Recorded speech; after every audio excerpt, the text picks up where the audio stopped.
Hello guys, Assalamu alaikum. This is Mehwish here, your coach. Guys, today I'm going to share with you the power of your own story.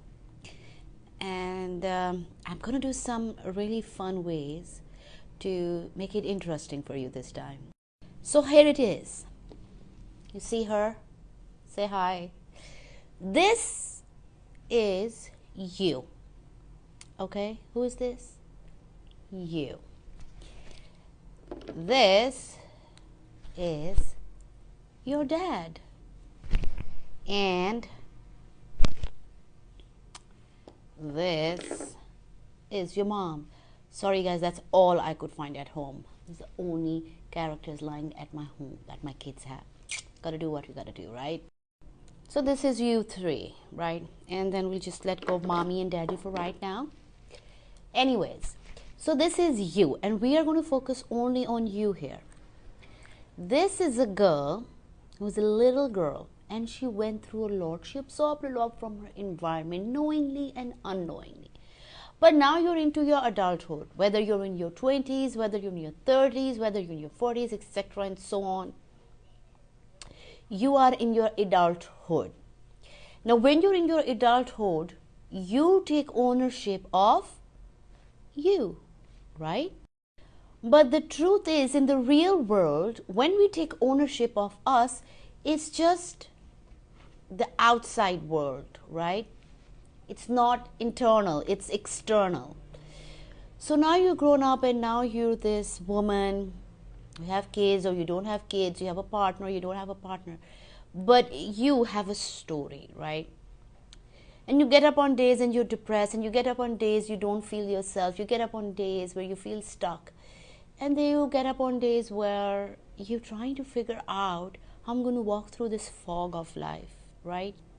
I want you to understand something, and that is that you are you, and mommy and daddy no longer have the power or control on you. You believe and you let them have that. How? How you let that happen is by holding on to so many things that you should have learned to process and let go. See, you in your story is the only character that is the main and most important character. And that character means and matters the most. And you have to understand this, because this is so important, so freaking important. You are a grown-up woman, right? Or a man, whatever, right? And now what you need to understand is that this pain that you're carrying inside of you, this story of yours where you know the roles that your parents played, but you just clinging to half-truths, is not serving you.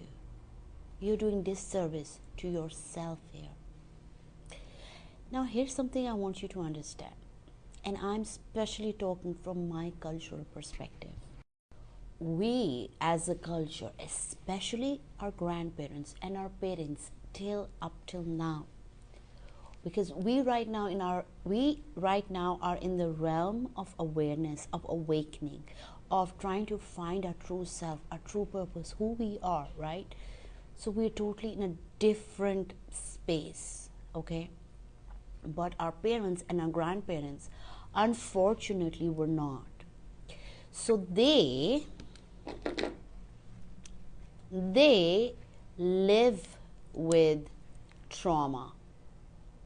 They live with trauma, they believe in that trauma, they think this is the best thing, and they've passed down trauma. As you all know it, we call it generational trauma. They've taken it from their parents, from their grandparents, and so on and so forth. You know how that works. And now it lives in you. Now, if you're trying to figure out that pain you have, or why your life is a mess, or why there is no fulfillment in your life, or why even though you're following your dreams, you're still miserable,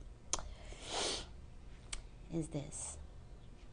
Now, first, let's get it really clear. These mommy and daddy are not bad.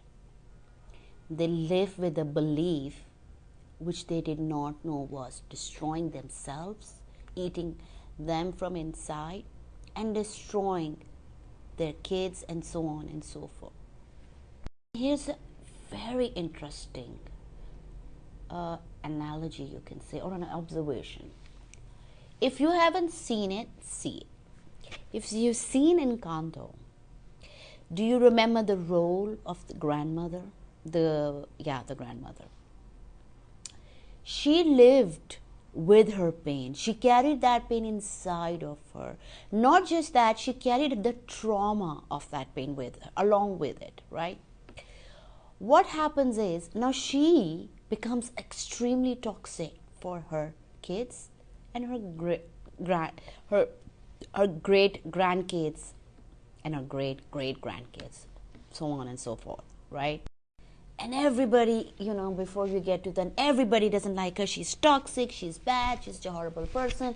Look what she did to her kids. One daughter cannot process her emotions, and the son left and felt abandoned because they never went after her. Whatever that story was, she is portrayed as the negative bad person or the villain in the story, right? But the truth is, when reality hits on her, she sees it. Then you have a softer corner for her. Then you realize where she's coming from, right? And that is where our parents lie. We know that they're coming from a place of love, a place of protection, a place of care. They will never understand the damage that has been caused because of the generational trauma, right? So they're going to stay grounded in their beliefs, in their ways. They're going to say set in stone in their ways. Now here you are, miserable with your life, and now you're sitting but talking to yourself, or talking to a friend, or talking to your partner, or talking to whoever it is, and saying, but my mom did this and this. But I know that she didn't mean bad. I know she didn't have better choices. I know she didn't have awareness and all that. And now you're just stuck with the mom part. In your story, the mom has the power, or the dad has the power, whoever it is. Or they both are part of the collateral damage. But the point is, you are stuck because in your story, they are taking the lead, not you.